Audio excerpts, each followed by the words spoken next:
For the safety of listeners at home, following guidelines specified by the MPAA for film as a baseline, the following reading will be rated PG for scenes of fantasy violence and some dark imagery.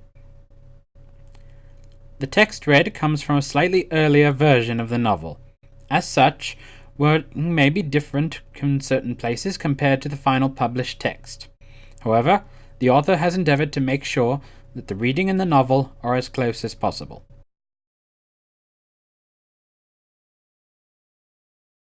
The Knight and the Unicorn. Chapter 1. Tristan and Rosalyn. A long time ago, the town of Elindria sat amidst a green ring of hills and mountains upon a fertile plain. The land was rich and vibrant, with clear rivers and thick green forests, and edible plants grew and flourished there like nowhere else within 100 leagues. Herds of wild deer roamed the woods in great numbers, and fish populated the nearby streams and lake in large schools. It was, in many shapes and forms, a small bit of paradise on earth. The farmers of early Elindria were a generally prosperous breed. They founded the town many years ago and rightly claimed themselves the first ones to settle the lands towards the eastern sea. They chose a place right in the center of the circle of mountains, right by a river and within an hour's walk from the forest, and began planting their crops. Hunters and gatherers entered the wood and found herds abundant, and many fine berries and herbs for the picking. The rich land eagerly accepted their hard work, and every year the farmers were blessed with enough and more than enough to share with their neighbors. They were neither stingy nor greedy with what they had, and their generosity soon became as known as their seemingly overflowing amount of crops. Elindria's prosperity and reputation soon grew, and the small farming town built first a church, then a marketplace to accommodate the influx of travelers that passed through. Some of the nearby hills were soon discovered to be rich in minerals, and soon gold and precious gems flowed in, and the town itself became rich and prosperous. As more towns and villages began to pop up, Elindria soon became a regional center of trade, and many great festivals were held within the town. Traders and merchants would come from all over to sell their wares. Musicians would perform on makeshift stages. Plays would be performed in the town square, and many feasts would be had. Each festival was punctuated by large services held at the local church in the center of town, both at the beginning and end of the festival week, asking of the divines to bless the town and its prosperity. Amongst the town's greatest contributors was a wheat farmer, descended from the first farmers and owning a large property on the outskirts of town, who had a son named Tristan. Tristan was a finely tanned youth, nearly 22 years of age, with fine brown hair and watchful green eyes. He was smart and quick-thinking, helping to manage the farm's expenses and also working with his parents and two younger brothers in the fields. He worked hard on his father's farm and grew strong enough to carry hay bales and wheat with relative ease, and was chosen once a week to lead a horse-drawn cart full of wheat and flour to the miller and the baker, which he took eagerly for a chance to see the baker's daughter, Rosalyn. Rosalyn was a fine young woman with blonde hair and bright blue eyes. She was the baker's eldest child by 10 years and his only daughter, and though she was a woman, often worked alongside him, carrying bread trays or managing the store when most women sewed or did housework or tended shop. As a result, she was stronger than normal, though still retained a fine yet modest figure appropriate for a young girl on the verge of womanhood. She was nearly of age at 20, and Tristan was in love with her. He had known Rosalyn for a long time. His father and her father were friends and work partners, so young Tristan had spent many evenings playing with the young Rosalyn among the other children when their families conducted business. They grew up together and saw each other often, and went to the school in town together, where Tristan soon served as Rosalyn's tutor, and was impressed by her quick learning and mind. But they were just friends for a long while, and Tristan thought little of Rosalyn except as such, and Rosalyn felt much the same.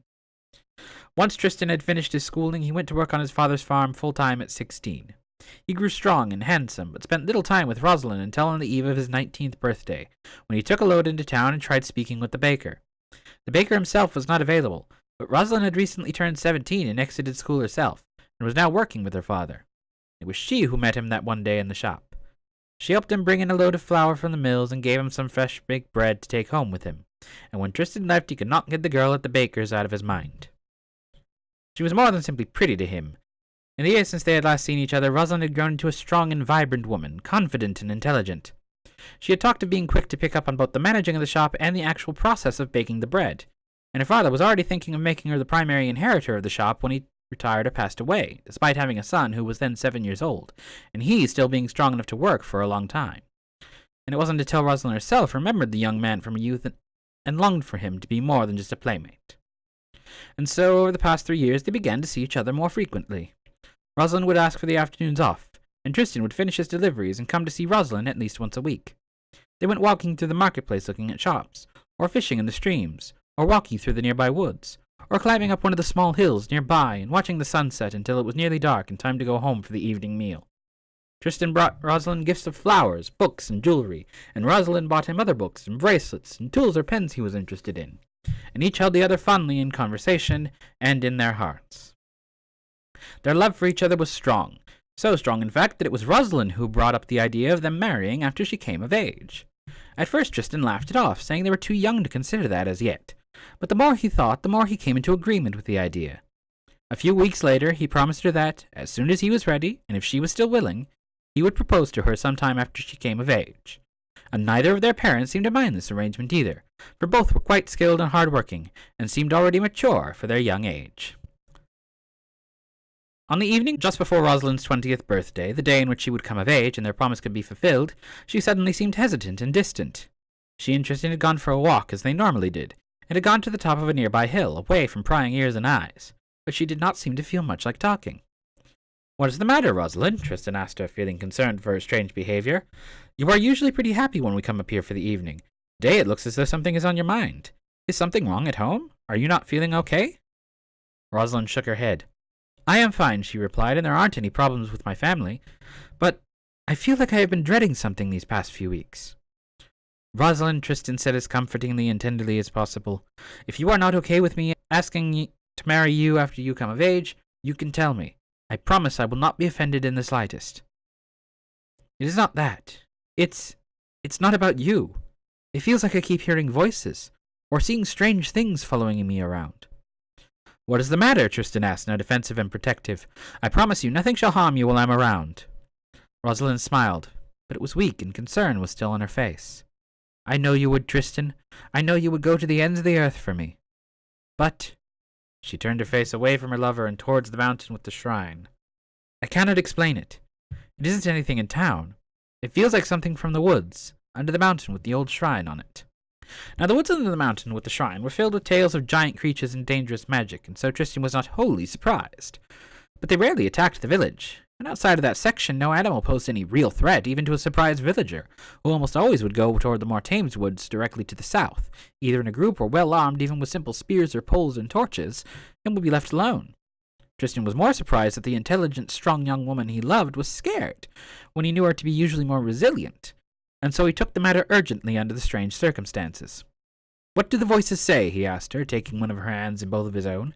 "Everyone knows strange things dwell into the woods under the mountain. If they threaten you in any way, we can always inform the guard to be on watch this evening." "They say I am special," Rosalyn said, looking quickly between Tristan and the woods. Her voice trembled and quivered in fear, and she sounded as though it was difficult to get the words out. "That I am necessary. There is talk of music and magic, and of fantasies and dreams, and how I'll be able to see them soon, once the time is ripe." Tristan was surprised by such talk and knew it was quite strange, but he could come up with nothing to say. He merely stared at Rosalyn with a look of almost contemplative horror on his face, trying to think of what being out there would say such things. Rosalyn turned away from the woods entirely and looked at Tristan imploringly. "You must think me mad," she said, "but please believe me. I wake up in the middle of the night sometimes and hear voices though they're crawling around the house, under my window.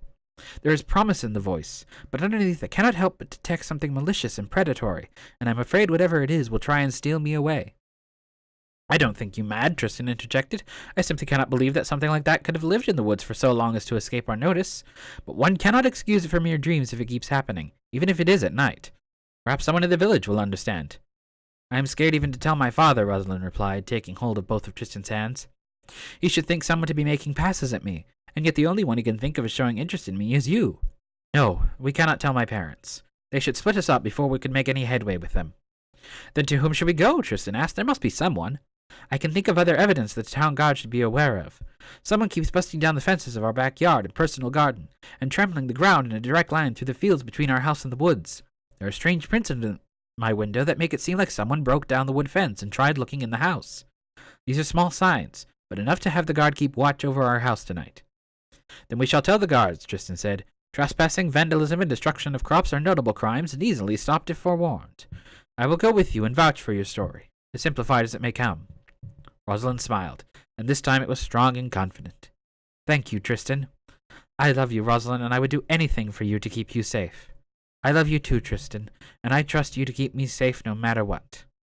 And there on the hill, Rosalyn stood up slightly on her toes and leaned forwards.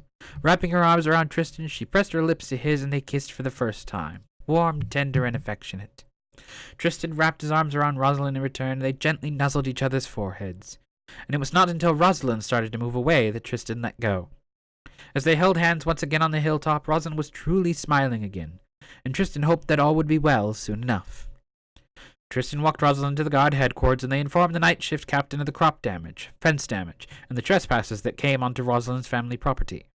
The guard promised to post 1 or 2 extra night watchmen around the area, and to keep an eye out for anyone suspicious, and thanked the two for the tip.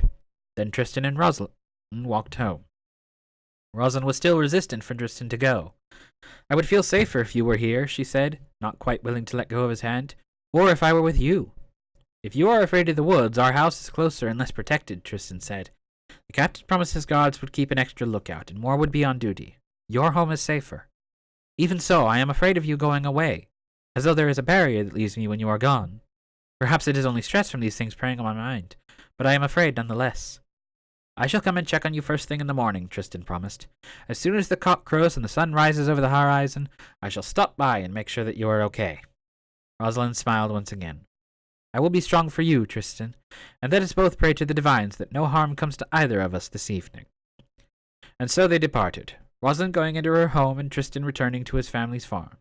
He ate with his family and went into the office, where he helped his father with some budgeting for new equipment and figuring out what needed repairs. But he did not forget his promise to Rosalyn, and before he went to sleep that night he knelt on the floor beside his bed and prayed that Rosalyn would be safe from harm. Though Tristan was unafraid for himself, the fact that Rosalyn was disturbed so troubled him, and he hoped for her sake that nothing would come of the strange voices. That evening found Tristan waking up after what seemed only a few minutes of sleep. What woke him up was more astounding. He thought he heard a voice calling his name and saying something. But he was so tired, the words sounded distant, and none of them were decipherable besides that of his name, and he could not distinguish whether it was a male or female speaking to him. There was no doubt about it in his mind now. Rosalyn had been speaking the truth, and she definitely needed some help. Tristan had half a mind to get up and leave his house, picking up a torch and going straight to her house, damned to be the time of night. But something caused him to hesitate, and he did not leave the farm. He went back to bed, but felt uneasy, and did not sleep for a long time, and was restless when sleep finally came. Getting up the next morning proved no better. Tristan went about his morning chores as soon as the cock crowed and the sun rose, and ran over to the baker's house at the first possible moment he could get away. He found the baker crying, and a bunch of guards stationed around the house. Something was clearly wrong, and Tristan cursed himself for not coming over sooner. Tristan pushed his way through the already gathering crowd and asked what was wrong. My daughter, the baker said, a slightly dumpy man with curly brown hair. Her window is broken and she is gone. She disappeared during the night. She said she felt afraid, said the baker's wife, a tall, graceful woman with long blonde hair. She wanted to go somewhere else, but she didn't tell us why. I am afraid to say this, but Rosalyn told me about that too last evening, Tristan said to them. Please don't take me out of context, but Rosalyn said she was hearing voices coming from the direction of the woods in the night. I wondered myself if there wasn't anyone hiding in the woods. One of the guards noticed Tristan and walked over. Here, sir, you knew the girl well, didn't you? He said accusingly. Come on, you must know where she is. I promise you I don't know, Tristan said desperately. She confessed her fears to me last night, but my parents can attest I was at home all night, and I do not know where she is. So how come you're here so early in the morning? The guard asked, still accusing but softened. I told her I would come early in the morning, it being her birthday and her coming of age. She wanted to stay over because she was afraid, but we agreed it would not do until today, and so I promised to come back in the morning. Please, sir, the baker said to the guard, this man was very close with our Rosalyn. They have talked to us about marrying some day, and I have expressed my approval. I do not see why he should be your prime suspect if he has been doing everything appropriately. Another guard came up. No more questions, he said with an air of finality. This boy came in last night with the girl, confirming someone's been doing property damage. And to me he seems rather sincere. He can't be it. Thank you, sir, Tristan said. Please find her. I love her so much and hope you can find her. We will try, sir, the guard said, for you and for her family. But, sir, did you mention something about voices? Tristan thought the guard was looking at him like he was mad, and he quite understood Rosalyn's fears. Yes, I did. But the man did not call Tristan mad, nor did he go off and inform everyone else of what Tristan had said. Instead, both of the guards and Rosalyn's parents bowed their heads and made the sign of the cross over their chests. They also muttered something that sounded like, "May the divine shield us all," but they would not elaborate on why they said that when Tristan asked them. It was as though fear had struck them all dumb, and they would go cold and sweat and muttering indecipherably when Tristan mentioned the voices. Over the course of that day, things kept getting worse. Tristan tried helping the guards wherever he could, asking around both Rosalyn's and his own neighbors to see if anyone had heard or seen anything.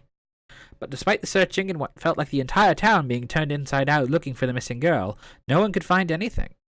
It seemed for various reasons that the disappearance had taken place at the time of night when everyone would have been asleep. It seemed strangely uncanny to Tristan that should be the case, but no explanations as to why presented themselves.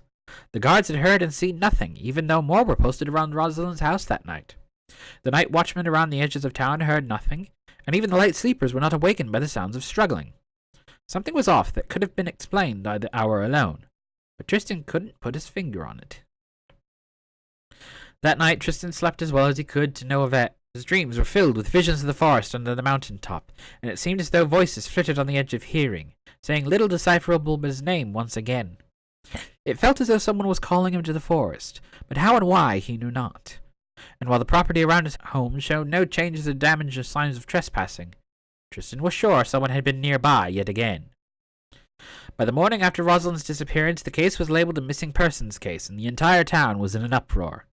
Furthermore, Tristan's story of Rosalyn hearing voices from the woods had spread, and made the residents view the case in a dark and sinister light. The marketplace became strangely abandoned and showed no life beyond people getting the necessities. No one talked much, and as soon as their business was done, they hurried back home and locked the doors. All members of the guard were put on watch, and no one was on a break from work. The longer you could be indoors, the better. Tristan, being 22 and of age to drink, went down to the local tavern for a beer after his farm work and found that the patrons could talk of nothing else than Rosalyn's disappearance. He ordered a beer himself and sat down near a particularly active table and tried to catch a glimpse of the conversation. The residents of the table quickly noticed him and caught his attention. Being the son of a farmer of high standing, Tristan was well known amongst the residents for his position, and his love affair with Rosalyn was no secret. "Hey," said one of the patrons, "you're the one who said something about voices from the woods, right?" "Yes," Tristan said, coming over to join them. "Rosalyn reported hearing something like that. And she's not exactly daft." "No one thinks they are," slurred another one of the patrons, though he looked quite drunk indeed and could barely sit in his chair. "You're in bad luck if she was in her right mind, boy," said the first patron, who seemed the more sober of the two. "There's been some nasty talk about that place lately, and I'm not too surprised myself." Tristan was shocked. Rosalyn had been the only one who confessed more than general fear about the place, and it seemed unusual that someone else had heard the claim too. "What do you mean?" he asked, almost suspiciously. "Well, there's someone that lives in those woods, I hear," the sober patron said. "Been happening for 100-odd years now, perhaps more than that. As soon as a young, pure girl comes of age, she disappears into the woods. Always seems to be taken the same way, too. Subdued and taken without a word. If your girl was struggling, she certainly did more than most who fall that way." "What do you know about Rosalyn's disappearance?" Tristan said. The amount of information the man had did not please him, and he did not like his tone. "You misunderstand me, boy," the sober patron said, raising his free hand defensively. "I meant you're not the only one who has heard such things, and your Rosalyn isn't the only one this has happened to." "Dark magic it is," the drunker one replied. "We send away into a place and nothing else can stand, we're sure of it." "My friend has a point," the sober one commented. "It must be dark magic, particularly with someone like the baker's daughter who would have given anyone a fight. But the only thing that causes dark magic like that lives in the woods." "But what do you mean that's not the only time it's happened?" Tristan asked.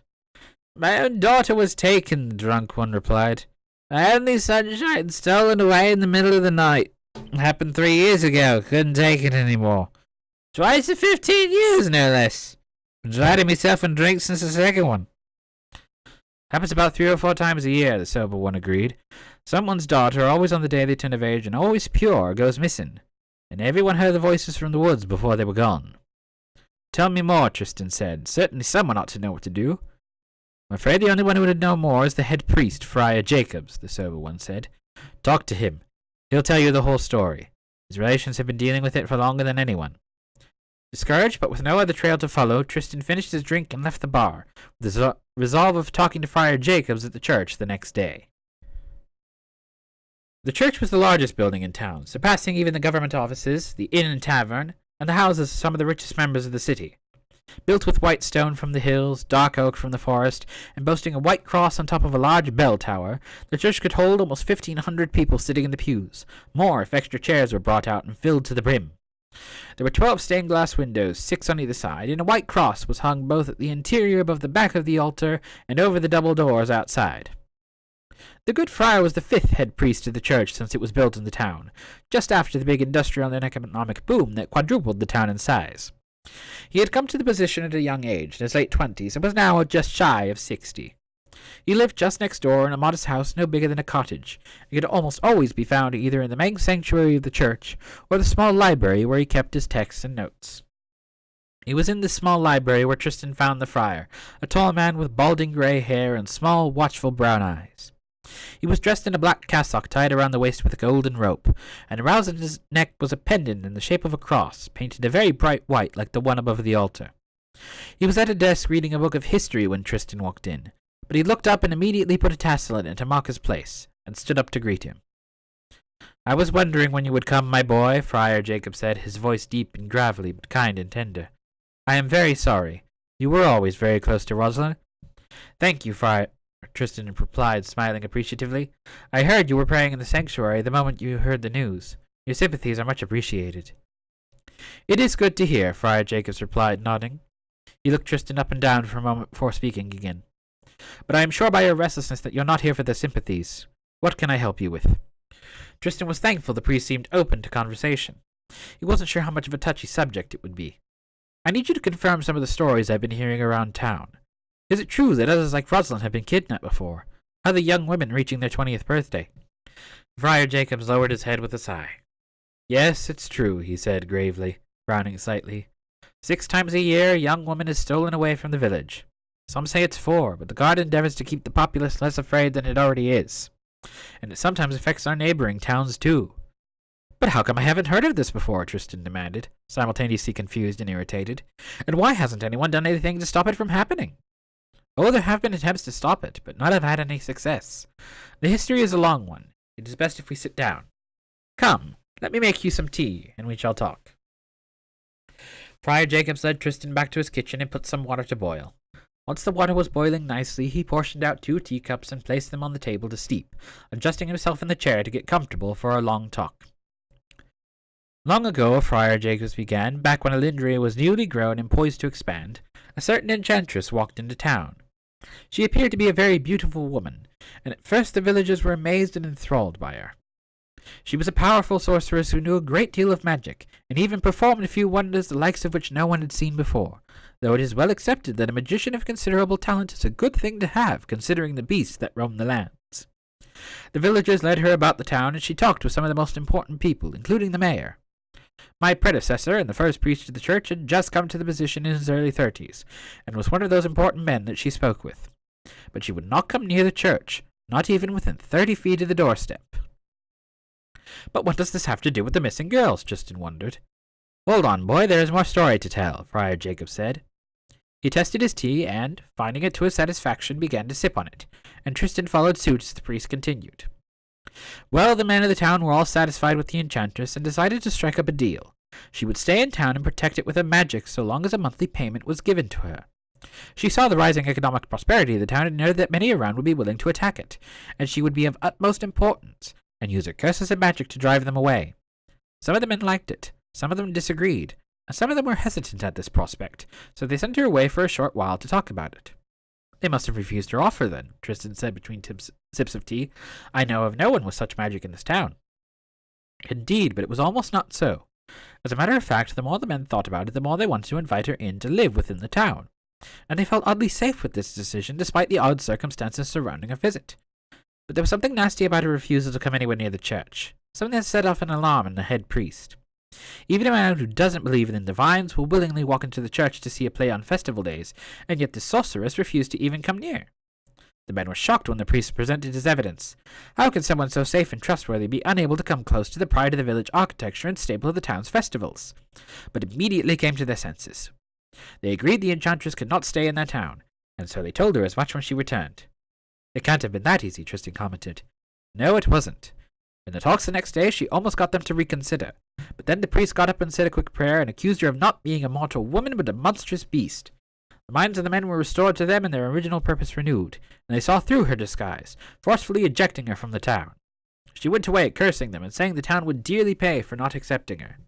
Because it would cause the most damage, and because it would give her the most power, she made it where a shadow would fall on her whenever she came back, and she would take away young woman and steal her life away to add to her own, and would kill anyone who came to try and save her. Well, that explains the women disappearing, Tristan said. But Rosalyn also said she heard voices from the directions of the woods. And as a matter of fact, so have I, he added. Does that have any connection? It does, said the priest, for she lives in those woods now. She is the only thing that thrives in those foul woods, and I am sure she has some control over the beast within. Otherwise such a flight would be considered foolish and stupid. But there she lives, there she persists, and from there she comes on the night a young woman is to come of age and steals them away to wherever she dwells within. Oh, what a horrid fate! Is there nothing we can do to help them out? To save Rosalyn? My boy, it is a rare thing to have visions in this day and age, but I believe I've had one a while ago. Until now I knew not what it meant, but I can see now what must happen. The defeat of this enchantress is near, and you should have a piece to play in this. If your heart is pure, and your belief is strong, perhaps we may end this devastating cycle. Tell me, Tristan said, tell me what I must do. Anything to save dear Rosalyn and stop the switch for the town. You must take one of my blessed pendants of the cross and find this enchantress. Say the prayer I will teach you, and her true form shall be revealed, and her weakness uncovered, and she shall be defeated. Tristan was eager and ecstatic, so much he wanted to jump up from his chair in joy. Of course, Friar Jacobs, he said, quickly and almost impatiently, I will do it. Very good. Now these are the words. O heavens, grant me strength in the task now ahead. Give me courage to fight what I fear and I dread. May these dark lies repeal, true intentions reveal. Guide my heart and my head, and my feet where they tread. Tristan repeated the prayer back to Friar Jacobs to make sure he had heard the words of the verse correctly. Friar Jacobs nodded, but before he left he gave Tristan one final warning. Place the pendant on as soon as you enter the woods, he said. Do not wait until you meet the enchantress, but place it on your breast and advance with caution. So long as you do these things, you will be protected from whatever magic she shall cast upon you. But as our book says, do not stray to the left or to the right. Emboldened by the priest's words, Tristan nodded and went home to prepare other things for his journey. He gathered up some bread and a canteen filled with water and placed them in a bag that Rosalyn gave him and tied it around his waist like a belt. He also got ready his best work shoes for a long day of walking, and a long, firm walking stick to defend himself should anything happen. Tomorrow was a big day, and he wanted to be as prepared as he could. Here ends Chapter 1. Next time, The Knight and the Unicorn, Chapter 2.